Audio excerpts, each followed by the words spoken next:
One of my favorite quotes of all time is from Friedrich Nietzsche when he said that some artists are born after they die. And that is so true.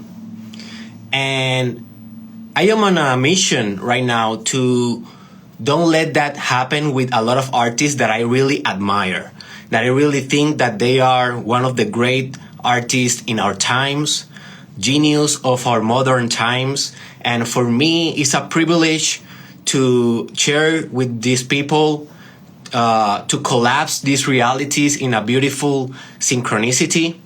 And today I'm on a mission. I'm on a mission because today I will be interviewing one of his kind. This guy is from another planet, from another universe, from another multiverse. I don't know what is going on with this guy, but let's find out today, because today we have here, my friends, Akira, the Don, one of the great artists of our time. Let's bring it here. Akira, please apply his.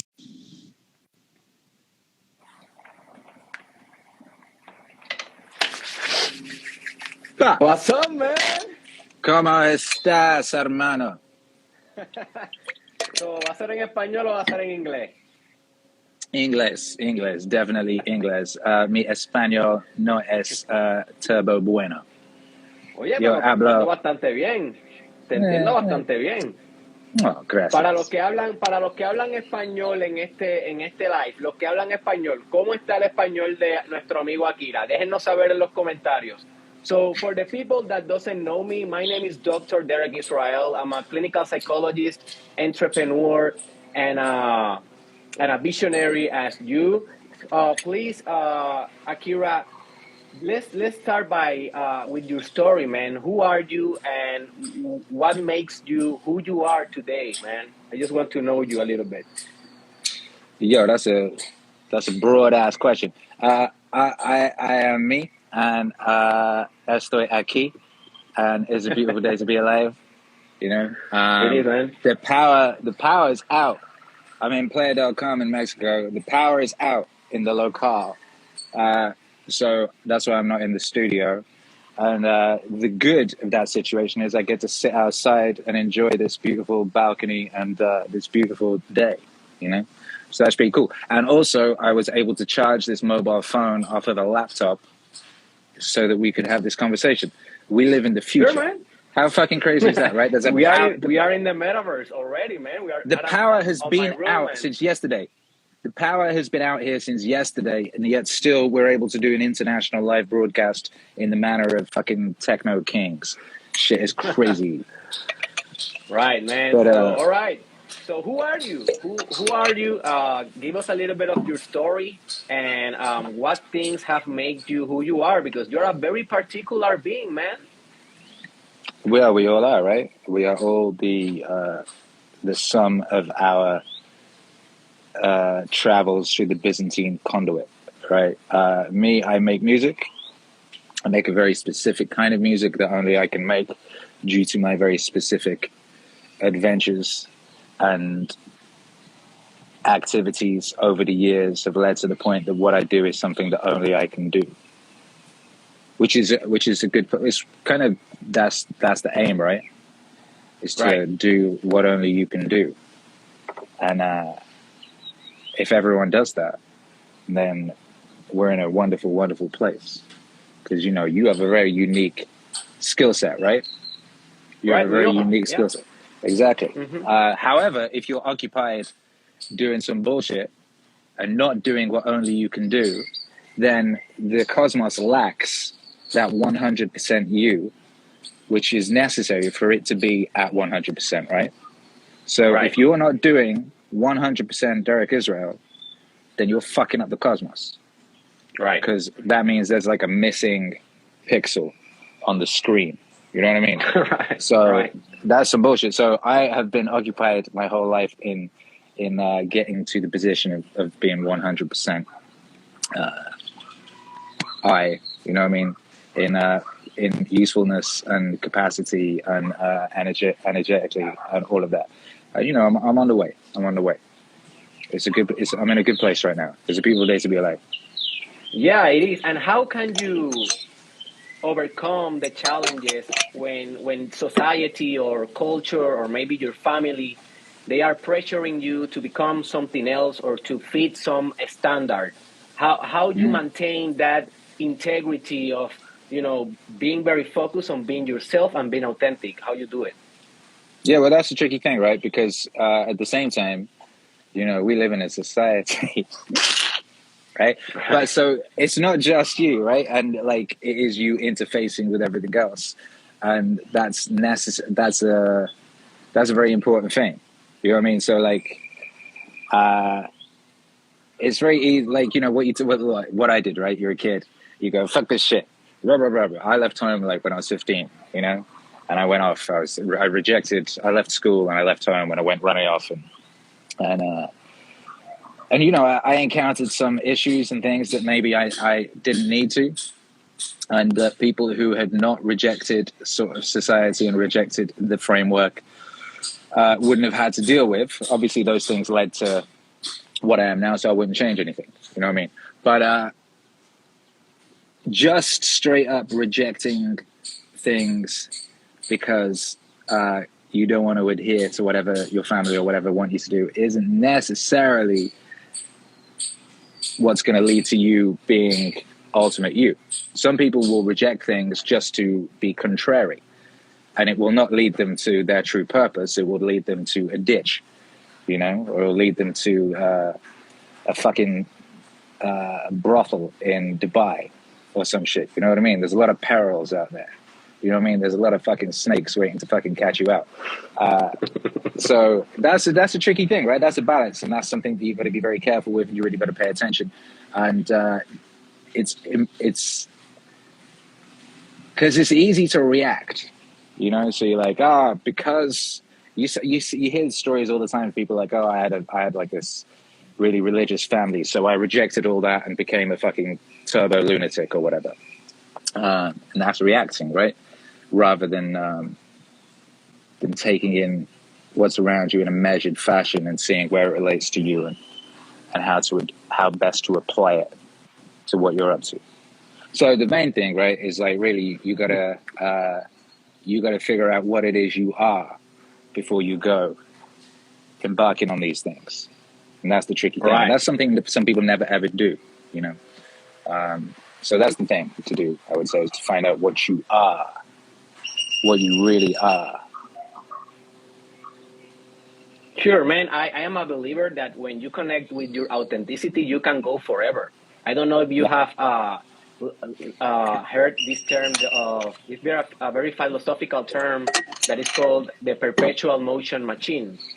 Mm-hmm. Is basically energy that produces energy. And I have been struggling with this subject for a couple of years, like meditating what the hell is that and how we can actually achieve that in our own life and in our own creative process. And I believe right now in the stage of my life that authenticity, that may be the substance of infinite energy. Like when I am with authenticity, I never get drained. I never get burn out, because just authenticity is like energy that creates energy, and you can get very hyper productive with that authenticity. What do you think about it? Yeah, you're exactly right. You're exactly correct. What year is this? Is it We are 2022? in 2050. Yeah, so I've been engaging in this hyper productivity experiment for 4 years now. Yeah, And please talk about it, man. I just want to know all well, about your experiment. authenticity is the core of that, right? So after many years of experimenting with all different kinds of music and expression and what have you, I invented Meaning Wave, which is a kind of music wherein I sort of integrate spoken word or ideas or old texts or whatever kind of wisdom it is, and turn that into music and make it very, very sticky so that you may better integrate it with yourself and so on and so forth.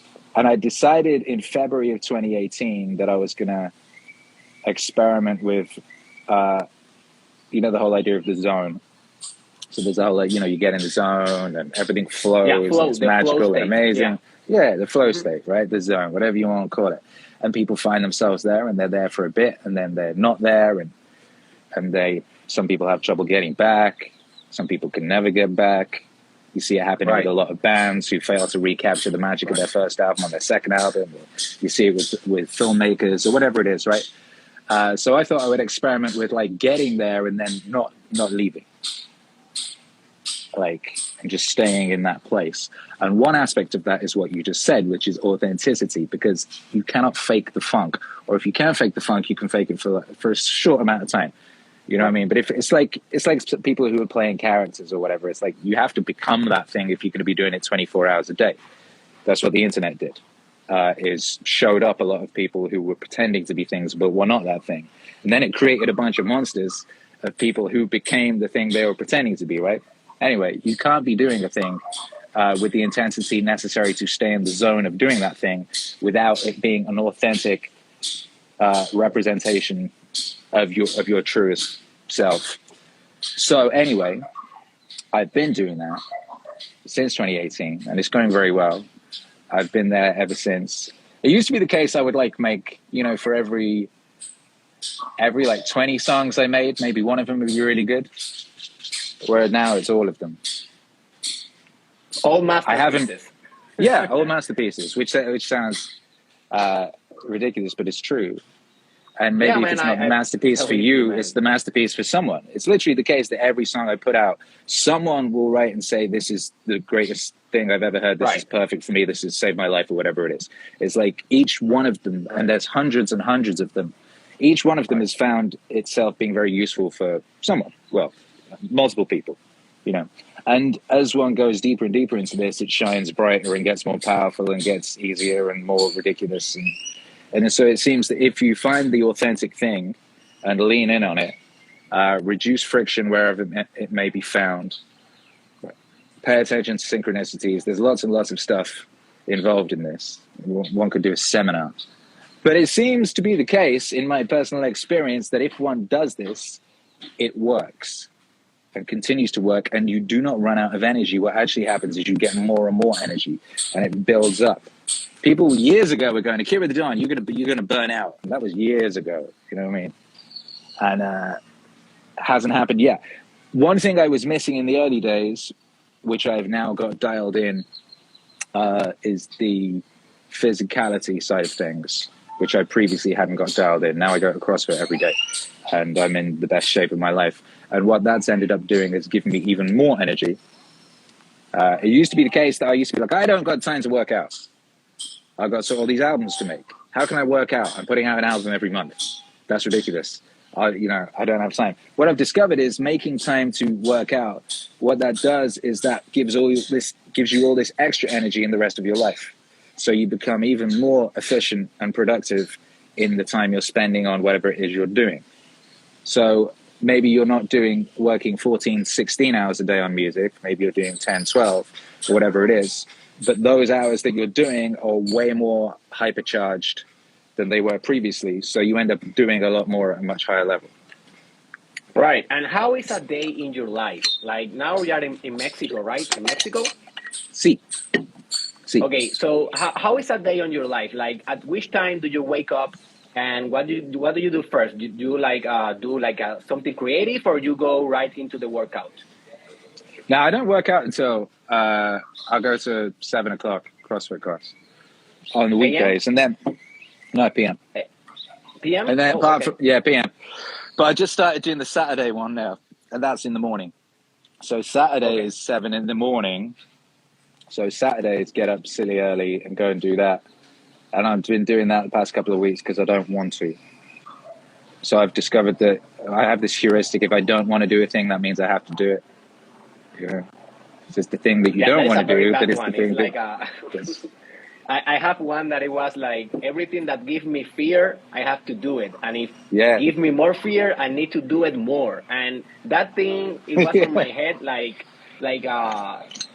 crazy, man. And one day I was thinking, you know what I am very afraid of? Going to India just randomly right now, just going without any plan. And then that heuristic came, and then I had to do it, and I did. Just give me a second because I am taking care of my baby. Hey, Dalia, come here. So I'm a father as well. So hey, I will present you my daughter. Ven acá, mi amor. How do Yeah, you balance? Because I know that you're a parent yourself. How do you balance creating all of those masterpieces and also being a full-time parent, as I am also? hey, Hey, say hi to Akira. Say hi to Akira. hola, hijo. Persona Mira, mi amor, pequeña. vete a ver puesto el pirón. Vete. So yeah, how do you balance like creating all of these masterpieces and also being a parent? Because I see your Instagram and you're very present with your boy. So how do you balance those? Well, part of the thing is he's always here. Like well, he's been going to summer camp this week, so he's not been here this week. He's been at summer camp half the day, but we homeschool him and always have. So he's Wow. around. And he's always been around. And back when I lived in Los Angeles and I used to have a studio in downtown LA, he would come down and hang out with me in the studio. So we've just always made sure that we're all close together as a family. Me, him, and his mum. We've made sure as much as possible that we're together as much as possible. So therefore, then you can be present, right? If I was going, or if he was going off to school or whatever it was all day, then I wouldn't see him. But that's the same. That's the case with like most fucking people, right? Like most people don't see their kids that much. Like Right. most people send their kids off to get fucking turned into vicious little bastards by the government and turned against them. It's a very strange thing to do. It's like, I will give you free childcare. You will get a child that hates you and goes against everything you've ever wanted them to be, and will hate you when they're older, and will put you in a nursing home at the first available opportunity. Good deal. You know what I mean? So yeah, and so yeah, that's the main thing, is sort of being around. Like, and my wife does a lot of work in that regard. She does most of the homeschooling, or taking him to jiu-jitsu and stuff like that. Like he goes jiu-jitsu like 4 days a week. I take him 1 day. She takes him like 3. So, I have a very supportive wife. Yeah. And we're very close and we're very together as a family, So we're always around each other, and, and he'll come out and he'll hang out in the studio or whatever it is, or we'll do things together or make things together or do streams together or whatever it is. So you have been how much time with your wife? Like how long? What year is it? Shit, it's going on. Since like 2005. Oh So man, whatever that is. Wow, it's a long relationship. So that's a while. I And I also knew her years before that because we went to the same school. Okay. So we knew each other when we was kids. So what is the secret? What is the secret for a long relationship? I'm asking you the questions that I have never seen in your content, and I'm pretty sure that your community will appreciate this kind of like behind the scenes of Akira, because all we see, is the genius. It's like the colors, the vibe, the music, the philosophical statements. But behind that, there's the man, the king, the warrior, the magician, the lover. And so how is that part of the lover dimension of Akira? Like how is your relationship, and how do you maintain a good relationship also by being an artist? Yeah, that's a good question. Because the artist thing is very consuming and takes a huge amount of time, and a huge amount of, aside from like the actual physicalities of doing it, it also takes up a lot of your mind. You're thinking about it a lot of the time and all that sort of thing, right? So yeah, that is a good question. What is the answer? It's interesting because, like, yeah, there's so many people you see who fuck it up. Why do they fuck it up? Like, I think it's a case of A, being, honest with each other. B, not giving up at the first hurdle, like working through things when there are things to work through. I see a lot of people just give up these days real quick, which is weird. And it helps if you love the person. It helps if you love yourself. You have to get that foundational thing fixed to a degree. There's a lot of people out here who do not love themselves, trying to be in relationships with other people and projecting all of their problems onto the other person, so on and so forth. We've grown together in a great deal. you know, we've both grown a great deal, and we've done it together. You know, we both had very bad attitudes to certain things from our childhoods. We both had very bad negative attitudes towards money, for example, and health and alcohol and things of that nature.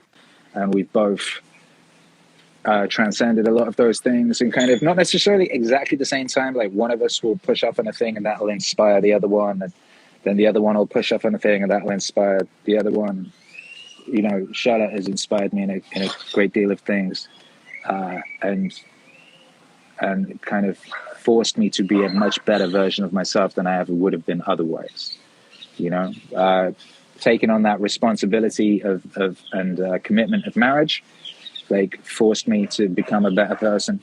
And then when we had Hercules, that really lit a industrial nuke up my ass to become a much better version of me. And then you start like really looking at the potential and going, oh shit, look at all that we could be, you know? So yeah, so we've grown together in that regard, and that's very important. And we still feel very, very early in everything. It still feels like real early. Like we just Very started, young. you You're know? very young. You are very Yeah. young still. Like Yeah. you have the whole life, or you know, the alchemical marriage is, you know, when the sun and the moon come together and the yin and yang go back to the balance, and that is basically dissolving the ego on spirit, if we interpret that in a psychological and spiritual perspective. So I believe that marriage is also like the same thing. It's like the auto similarity. Like everything is the same in all dimensions of life. And in all dimensions of life, it's like everything is trying to merge again together, to go back to that oneness, to that harmony, to that flow, to that authenticity. And in relationships, it's more difficult than with yourself, because with yourself, you kind of know your demons and you can meditate through that, or you can exercise them with music or with art. But with a relationship, you know, you are dealing not only with another ego, but how your ego deals with another ego. So it's like four egos dealing with each other, and it's kind of crazy. So thank you for sharing your perspectives around that. Well, So hey, I but have that's a another question. thing as well, that you pointed out there, which is that we're very different. In the early days, a lot of people would be surprised that we were together. When I would bring Charlotte around to some people, she was not what they were expecting. Someone like the sort of person that I would be with, because we're very, very different, and therefore that is incredibly complementary. Because stuff that I'm not naturally inclined towards, she is, and vice versa. In areas where I am impulsive and ridiculous, she Right. is considerate and thoughtful and what have you. I mean, pretty much all areas of the sort of basis were pretty much opposite. And then what's ended up happening is that ends up sort of complementing the other one, and then that ends up teaching the other one those things that the other one does not have, and vice versa. So it's that yin yang thing, and then it becomes the one thing, and the thing that it becomes is way stronger than it ever would have been before, and way more fortified. So yeah, that was it. And that's very deep. So hey, let's ask people that are here. You can ask questions, and I will be reading to Akira. I will steal approximately 45 minutes of his time, so we have like 20 more to go. So let me just ask you random questions that I just want to know. But people, please write your question as well. So what is your favorite song that you have done? Like, of all the songs that you have done so far, what is your favorite? I don't know. It's a funny ass question. It depends what time of day it is. For some reason, the one that just popped into my head was "Stupid Memories," which is a song I did sampling Joey Diaz. And I don't know why I thought of that one. And that one's an interesting one, because that one's one of the few ones that isn't on streaming services, because I have yet to get in touch with him and get his permission. But that one Okay. that one came to mind. That's one, I think that was one of the first ones where part of doing this music and doing it with the intensity and frequency of it is it means that I've been able to get very good. In a fashion, I'm able to picture, to have a thing in my mind and then to make it exist. And that was one of the early ones where I heard it in my mind and then it came out exactly as I envisaged it. But when it comes out and it's tangible, it hits you differently. So I kept crying when I was making it, you know. And that's happened with a lot of records. And I find that with albums, I know it's a great album when I make the song that makes me cry. There's always like a song on the record that makes me cry. And it's not necessarily the song that makes other people cry. Other people will be like, who was it? Someone sent me a message today saying the Brett Weinstein song made them cry. You know, which is one I did a couple of weeks ago, sampling Brett Weinstein, who wrote a poem. He wrote a Dr. Seuss-esque poem in tribute to Dr. Seuss with regards to like the powerful of rhyming and yeah, I love that song, man. It's amazing. Yeah, and I really enjoyed that song, but like it didn't strike me as one that would make you cry, but it made someone cry. Right? No, I didn't cry. I didn't cry, but I was inspired to publish. I tell you my experience. I didn't cry, but I was like so inspired to publish my own rapping songs because I am writing, but I haven't published anything. Like, and I said, if the power of rhyme is something that is so transcendental, like you can transcend time, space, culture, language sometimes, man, it will be worth it for my own brand, like just to launch it, you know. So that was my own insight. I didn't cry, but it was huge for me. So thank you for that. Cool. Well, it's very true. But I mean, that's basically what I've been doing with Meaning Wave, right? Is finding the inherent rhythm and melody within these words. And those are the things that steer them to the soul, you know? And then they'll stick them there. And then they can become useful. And you might not necessarily understand it straight away, but in 4 or 5 years, maybe you will. And because it's seared to your soul through the rhythmic aspect, then it's still there. You know what I mean? And you know, progress is non-linear. I don't know where people take this idea that progress is linear and that you can know A, B, C. No, progress is A, Z, G, F. You don't know where the hell is going on or what experience caused what. Because life is, as Carl Jung used to say, is a synchronicity. It's sometimes a causal. It's meaningful causalities or meaningful coincidence, and those things are divine, are mystic, are sublime, and yeah, that is what Meaning Wave is all about. So let's read one of the questions about. Her name is Carlita, and she's a very good student of my brand, and she said, with all the speeches and interviews that you have made music, which one gave you the most powerful lesson? That is a very good question. That is a very good question. They are, I mean, I do them all because that's something I need to learn, you know? All of them. And sometimes you're making them and then you're like, what was the one? I was making I was making the Jordan Peterson Genesis record. And he did that interview with Theo Von, which is one of his better interviews. Theo Von really brings something special out in him, which he does with a lot of people. God, I love Theo Von. And so they start talking about alcohol, and Theo Von had quit alcohol, you know? And Peterson pointed out that, you know, alcohol, you know, it's a great drug. The problem is, it's a great drug, right? It's a great drug. At any point, and he's talking about like the need for an adventure and how alcohol is essentially a replacement for the adventure. At that point, I'm working in Hollywood. I'm DJing 5 nights a week. I'm essentially a functioning alcoholic like everyone else in Hollywood.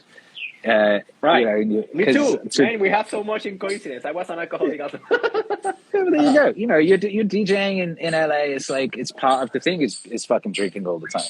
So I make this album. And then, you know, it's out a couple of weeks and it's like, I kind of have to do that thing. You know, I kind of have, like, I'm going to have to pay attention to that.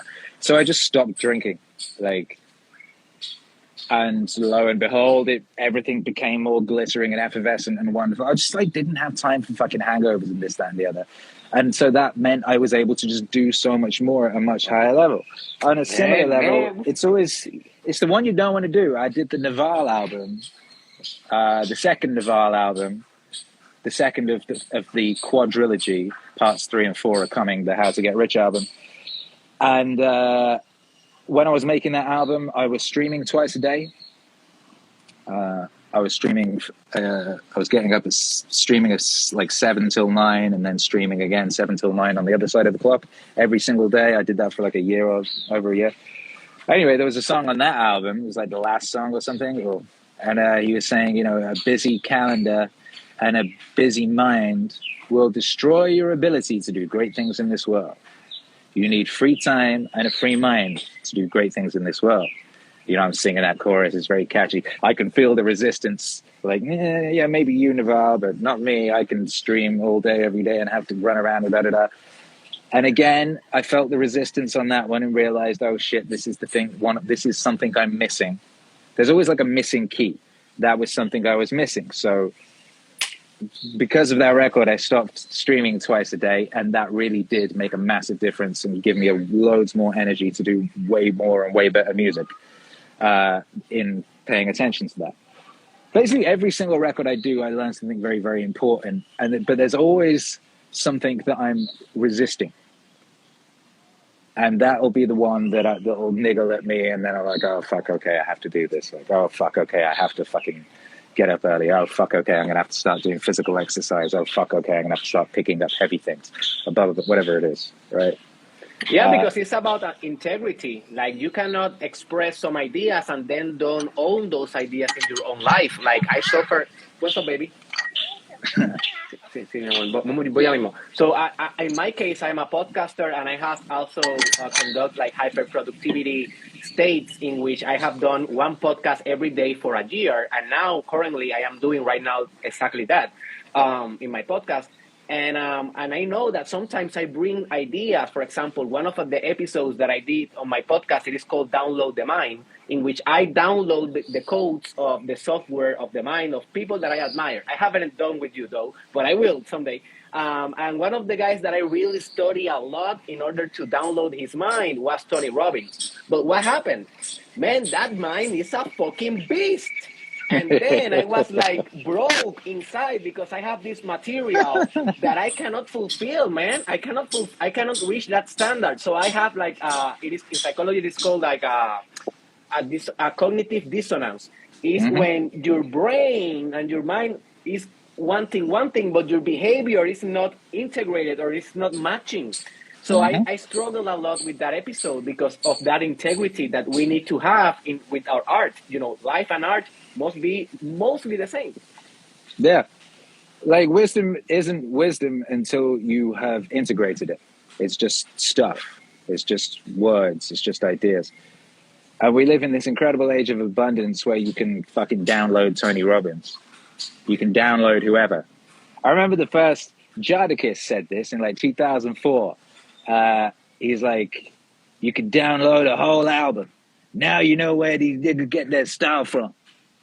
But there was like an early intonation of that. Because it's like, yeah, you can now. You can listen to Joe Rogan every day. You can pick your peers. You can pick your tribe of mentors. You can pick your pantheon of geniuses to be the people that you're close to all the time. You know, you're the sum of the 5 people closest to you or whatever, right? So you can pick that. But if you're just listening to these podcasts and then just carrying on with your life like you did before, and then you're like, oh, that was a good idea. Yeah. But if you don't find a way to integrate it into your life, it will fucking evaporate like tears in the rain, and it will be gone. And then you'll hear it again coming out of someone else's mouth 3 years later and be like, oh, yeah, that's a good idea. I like that. And then again, you don't fucking integrate it. You carry on as normal, so nothing has changed. You've done nothing. It's useless. It's fucking useless. Right. You can surround yourself with the fucking greatest minds in the world, but if you do not integrate that shit into your life somehow and actually make it a part of your existence, like a practical part of your existence, it's worse than a waste of time. Part. Yeah. A visceral part. This is just ego psychology. Like, we know that the ego stretch and grow in complexity and in the same time simplicity. That is the real growth, because more complexity without simplicity is not growth, it's cancer. But when the ego grows, it tends to contract again, because that is like the cycle of growth. The cycle of growth is a spiral. It's not linear, as we were talking about. But for me, what I have been noticing of how I can literally crystallize the new form of my ego is with new habits. If I don't establish habits, very material, like my flesh needs to hear it. My flesh needs to be the new habit if I want that ego to stay in the new conception. Yeah, that's exactly right. So what is it? It's basically like discipline. It goes, yeah. So discipline beats motivation. Motivation is crap. So Discipline you get equals discipline. freedom. Discipline equals freedom. Equals freedom. Exactly. But then discipline is basically, then you turn that into habits, right? So it's like, yeah. So you get the discipline, you turn that into a habit, and then that just executes, right? So you get your aim, you reverse engineer your aim into a series of systems that will carry you to that aim. You then have the discipline to enact those systems, and then you turn that disciplinary system execution into habit, and then boom, you're being carried to your aim like a rock star on a on a crowd of people at a concert, right? And that's wonderful. But what you have to do, the important thing, pequeño hijo, is check in on those habits on a regular basis, because bad habits will seep in, or unwanted habits might seep in. You know, so you gotta audit those habits and make sure they're still doing what you want them to be doing. And I do this with great regularity, and I always find some new fucking habit that seeped in that was something that I didn't deliberately put there. I'm suddenly watching some bollocks YouTube series because it's like downtime, or I'm suddenly, I don't know, whatever the fuck it is. There's always something that seeps in. So you isolate that, and then you replace it with something useful. You can never just, not never. It's difficult for human beings to straight up stop something habitual. Right. The smart and easy thing to do is just replace it with another habit that's something useful. You know. Right. The energy must be transformed into another thing. If not, the energy will stay the same. I have one question. It's just curiosity. Do you work with subliminal music as well, like subliminal audios? Because I have been working with those, and I have been finding that it helps me a lot, like to establish new habits. So do you work with that, or you don't work with the subliminal audios, like for personal development? How do you mean? Oh, like what? Like messages whispered over ambient music? Like like affirmations or binaural beats that are designed well, that's kind of. that's partly how it started. Psychological states. That's partly how it started. It's partly how the music I make started. It was like, oh yeah, okay. I could. What was I reading? I was reading Scott Adams talking about the power of affirmations, and I was writing down these affirmations, and I was like, I could turn these into like audio things, and I could put them on music. I used to do that when I was a kid. Like when I was doing my exams at school, I used to read my notes over ambient music and play it when I went to sleep. That was my revisions, right? Wow, so I was doing that shit when I was 15. And, all right. So that's partly how I started doing Meaning Wave. I was like, I could have these ideas of things that I want to be affirmations. I could put them on music. And I started like little messages I wanted to integrate into myself and things I wanted to happen. I would kind of whisper as ad-libs over parts of a song and have them looping and shit of that nature. And then it just became a lot more explicit. And then it's just like discipline equals freedom equals freedom equals freedom. That's a fucking affirmation. Like that's a mention. Right. Like a lot of the songs I do are taking ideas and putting the bits that you wish to ingrain into your very soul or what have you as the fucking chorus or whatever it is, right? Or like some kind of a hook. So that's what I'm doing anyway, basically. And that's when I'm making these albums, it's like, all right, this is a thing I need to learn or integrate or brainwash myself. Wash your own brain, basically, right? Your brain is going to get washed by some motherfucker. It might as well be you. Right. Wash your own brain, right? What was it Carl Jung said about that? You know what I mean? Like, if you do not decide for yourself who you are, the world will tell you. Right? The devil will make work for idle hands to do. Wash your own fucking brain. So yes, but the answer is yes. But I make my own. So yeah, I'm not listening to like 437 hertz like go to sleep meditations on YouTube. I'm just making my own to order. Like, okay, I need to learn this week. I'm going to make this song. All right, so good, man. So let's bring another question. It's Crystal Madrid. She's a great artist. Check out his art, whatever, who is here. He's a great artist. What up, Crystal Madrid? She's asking how was to talk to Jordan Peterson. So obviously I am a fan of Jordan Peterson, and she's also a fan of him. So how was that podcast, and what can you tell us about the guy? He's a lovely fellow. You know, I've had a bunch of conversations with him, and we email each other with some frequency, and he's a lovely. He's always been incredibly supportive. of what I'm doing, and Yeah. very generous with his time and sort of resources. You know, when I did that 42 Rules for Life song, there didn't exist audio of him reading the 42 rules. And I asked him if he could record it for me, and he sent back 2 recordings. You know, we would like extras just in case I didn't like the inflection on a word, you know. And as far as like, you know, talking with the fellow, he's hilariously intense. Like, because he will just basically start psychoanalyzing you and staring deep. You're just like, you think you're having a regular conversation, but then you're like, oh, I'm being psychoanalyzed now. He's staring deep Probably, into yeah. your soul, you know? Probably, And yeah. yeah, you know, it's Yeah, that is iconic. a bad habit that we psychologists have, but I don't do it like anymore. Like people used to tell me like, you're psychoanalyzing me. I'm like, yeah, I am, but now I'm like kind of flowing, you know. It's Yeah, difficult to not do it, man, because we are trained to do it. We are trained to understand the psyche, so it's crazy. he's a guy like, so he does that, but then at the same time, he really pays attention. He practices what he preaches, and the Yeah. whole, you know, pay attention, you might learn something, da da da.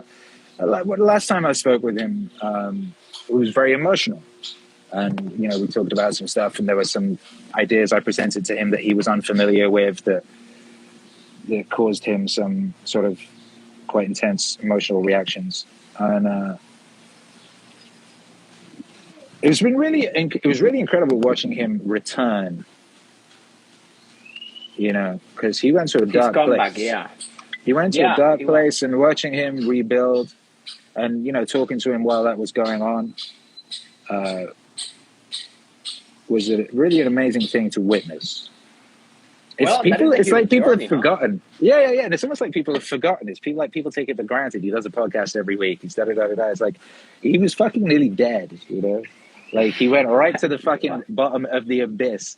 Like he Right. could barely communicate. You know, it was like, and now he's back again, firing on every fucking cylinder and gun turret known to man. And yeah, it really is quite the bloody thing. But anyway, it's been a massive honor and adventure to make all this music with Dr. Jordan B. Peterson. And, you know, it has been a huge... it's quite weird to think. I don't know what... Yeah, I mean, it was a Peterson song that was the first Meaning Wave song. Like, all of this stuff would not exist without that. Yeah, Life is crazy that way. Sound logo also is Jordan Peterson, right? Your sound logo? What's that? The sound logo that you use, I don't know if that is the correct term. Like Sound logo, I like that. Yeah. Sound logo is a good word. Yeah. Sound logo. How do you call that? Yeah. How do you call it? The slogan or what? How do you call it? What would you call that? Tag? Producer tag? Yeah, tag. I like sound logo. Sound logo is good. Yeah. But, you know, it was like the first Meaning Wave song I did was sampling Jordan, was a Peterson song, really. Wow. And it's quite weird, the circumstance of that, like getting in from DJing at 4 a.m. and having a lecture playing on a projector screen while I sort of decompress from another ridiculous night DJing in Los Angeles. And just this little thing he said about being a good plumber, so just glittering at me and maybe then, ooh, I need to turn that into a song. And then 4.5 years later, here we are, I'm in Mexico. None of this would have occurred without that. See, like, what would have happened if I'd gone to an after party that night? In another metaversal aspect, I went to an after party that night, and none of this stuff happened. And Right. I'm probably some blathering Vegas DJ type or something. I don't know. It's quite weird. Who knows? It's Thanks interesting. God that you are following your integrity and your authenticity, man, because your gift to the world is changing life and it's only starting. Because I am like, this man is a germ. Like you are in the first division of the mitosis. Like you are, Yes. And I think that me too. You know, like we are like in the fetal state, and we are about to explode, man. See? Yep, I agree. That's the vibe. The vibe. Your English is incredible. by the way. Thank you. Is it your Yeah, second language? it's a second language, but That's it was crazy. pretty bad last year. But last year I came to Colorado first time from Puerto Rico, and I did my internship in the Colorado Corrections. Uh-huh. And I remember that it was a very difficult job working with those guys that were like in the maximum security prison of Colorado. And I was his psychologist. And I came home every day at 5. Yeah, you're laughing because it's crazy. I came home every day like, oh my god, I didn't like what I heard today. What this type of murder, this type of rape. Oh my god, I'm like very very with a lot of tension. And I remember that every day I went to the room. My wife was cooking or something. I went in the room with my baby girl, and I just put your live stream, man. And you was every day at 7 p.m. when I reach home, you was there streaming. And I just listened to that and played with my baby girl. And that was for me like a debrief for all of those very dark moments in the corrections. But hey, I'm here, man. That's the hero's Wow. journey. Wow. That's crazy. That's Yeah, epic. we don't know the impact that we have with our work, man. We don't know never No. the impact, the butterfly effect. Like No. you don't know if a song that you write is like the song that will inspire the next president of the United States that will unite the whole world. Like that serious is art. Yeah. What you have to be aware of is, and you can't think too much about that sort of stuff, but you have to just be aware of the potential of it. A lot of people get stuck in this idea that they're worthless, or what they do is worthless, or has no value or no impact, or what have you, right? Because they're not getting the initial feedback they require, or what have you. But yeah, you're completely right, and I think it's very important to remember that if what you're doing is an authentic expression, then it will be useful in the world because it's Right. true. And look at this, Akira. I am just thinking about it. Just look this point. Man, sometimes you take some of your how do we call them, co-authors of your songs, like the one Hmm. that gave the speech. Hmm. Some of those guys, they were not that famous when they were alive, and now you are make them famous.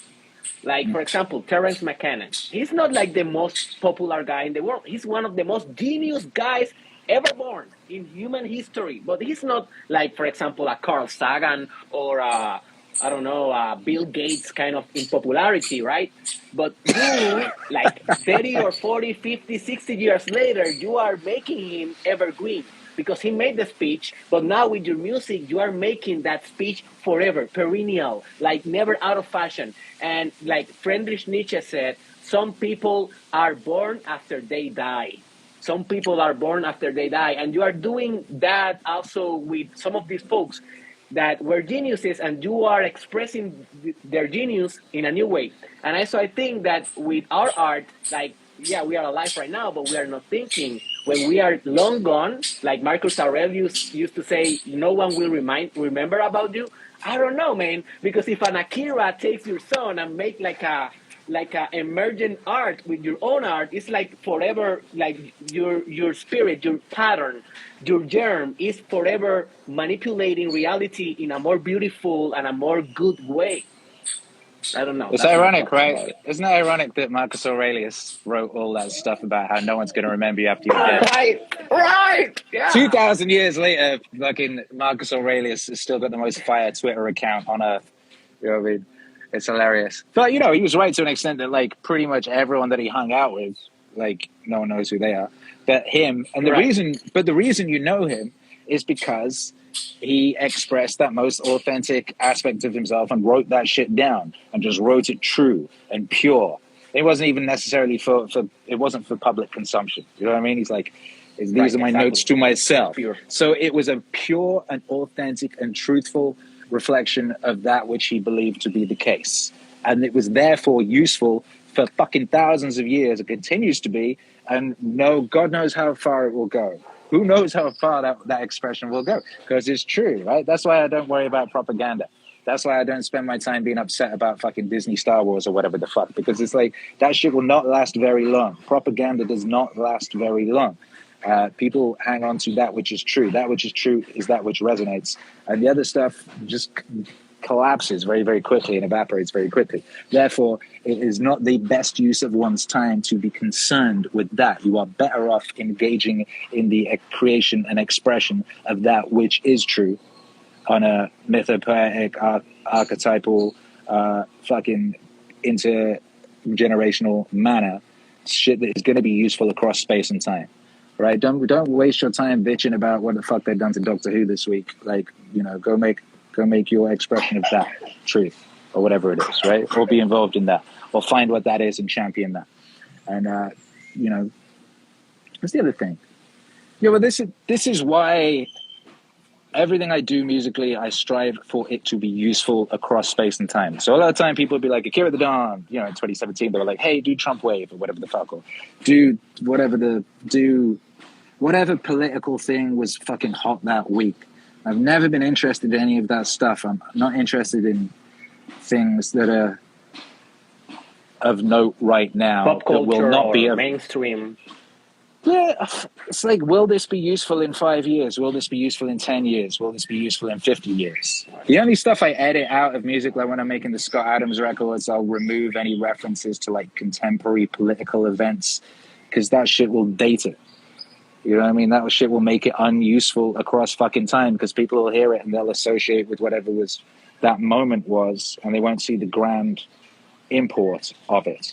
Right. It's very rare. Yeah, Carl, One of the only talk about the spirit of the times versus the spirit of the depth, and the spirit of the depth is what you are saying, like that eternal pattern, that truth, that thing that when you hear, you said God, or you say I am, like, or you say, you know, they I don't know if you know this, but the sound of creation is like, oh, because when you have an organ, you do like, oh, and a lot of animals do that kind of. Have you ever tried that? Oh, see, when you have a good idea. When you have a good idea. Right. Yes. Or like you fucking get a really good squat going on at the gym or whatever, right? It's the same fucking thing. That's like, that was a thing that I realized. What do you realize before I? That was a thing I realized in going to the gym when I got into lifting weights. Is there's a moment if you get when you finally are able to squat, and you pick up a heavy fucking thing, and you go down and you go to that place from which there is no returning if you do not have the strength to return, the place where you could fuck up. Time slows down, and that's that moment. That's that that is the moment of fucking awareness of creation of everything. God is to be found there. The deeper the squat, the deeper the thoughts, the deeper connection with the Lord. Shit is real out here. So yeah, you're correct. Amen, man. Amazing. All right, last question, and I let you go, man. I know that you have a masterpiece that you are working on your masterpieces.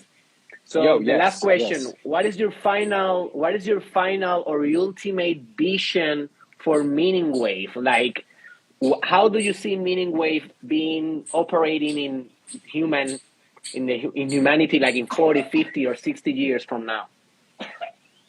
The same way it is now, because it is designed to be useful across space and time, right? So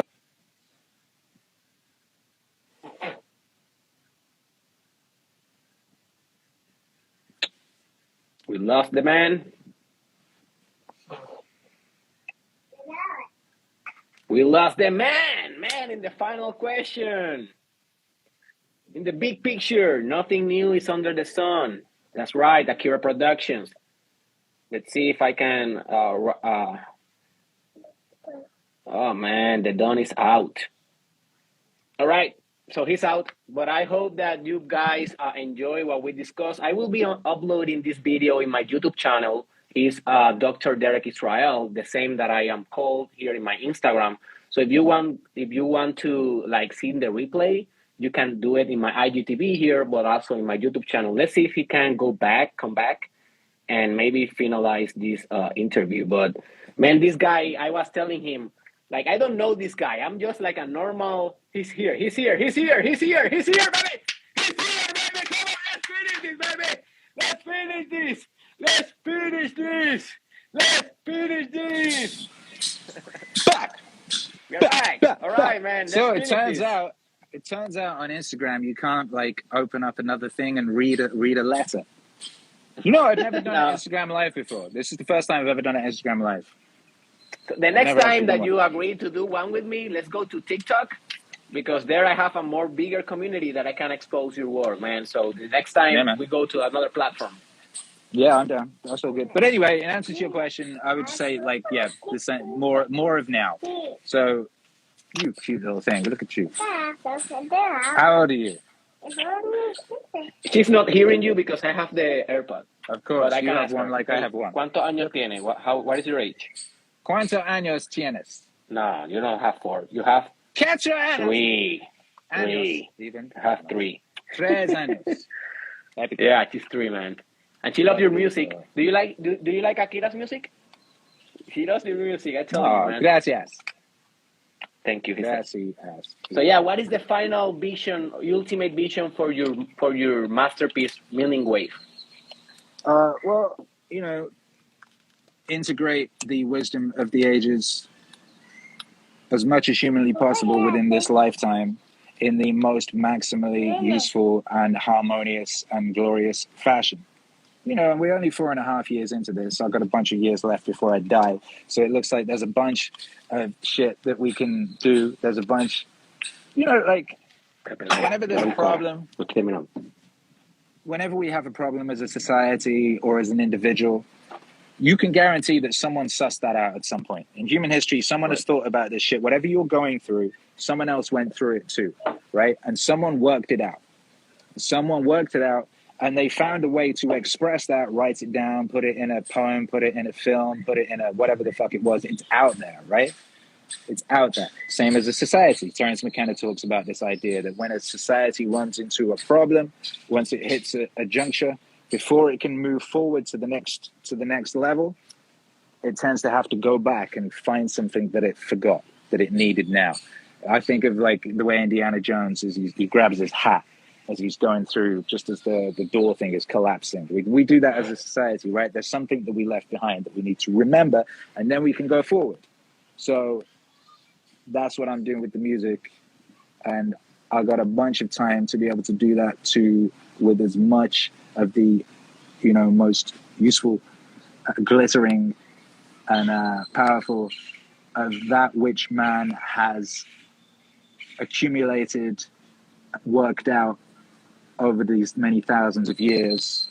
You know, I can turn as much of that as possible into as many fucking bangers as possible in the most, you know, useful and dope manner as possible.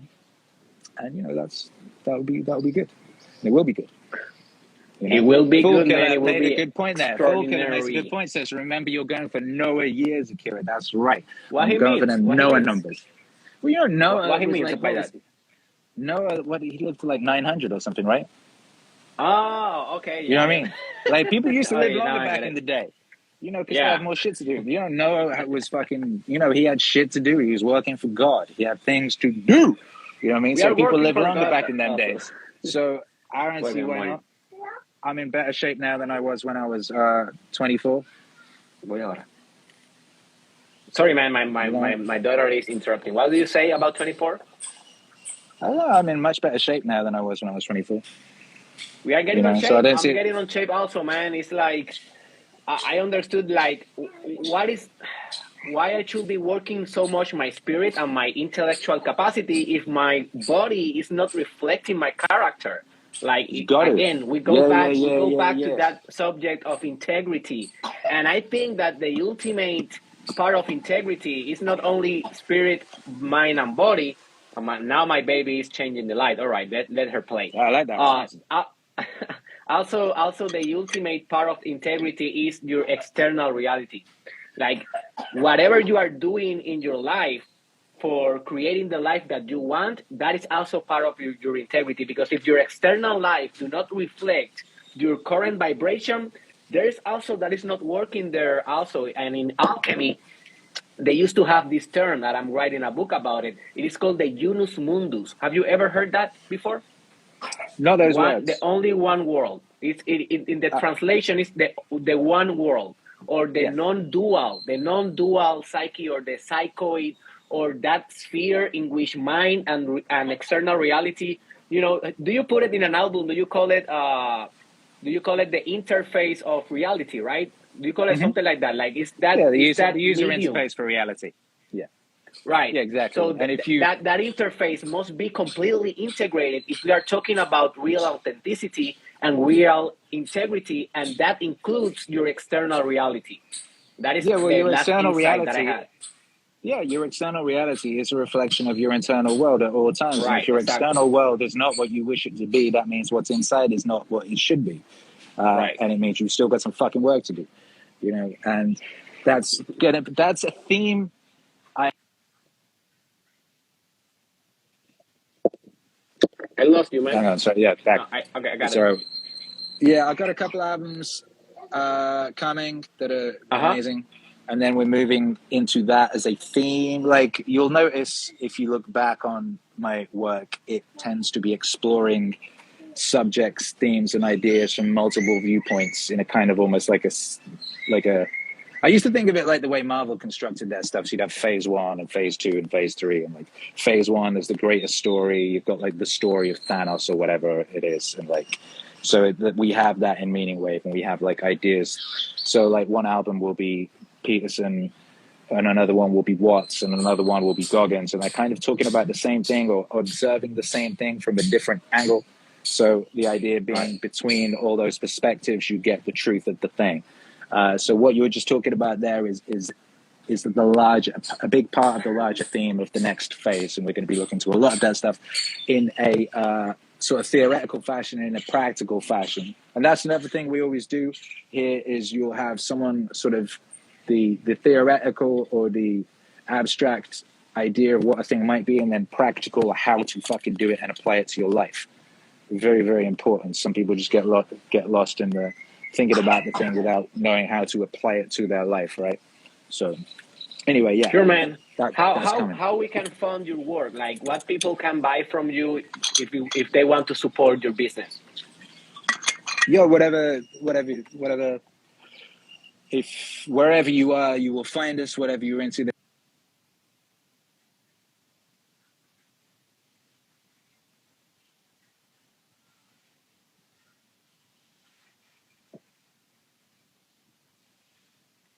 If you like to watch music videos, then you can do that. We have a YouTube. So wherever you are and however best you like to, you know, enjoy music, you will find us.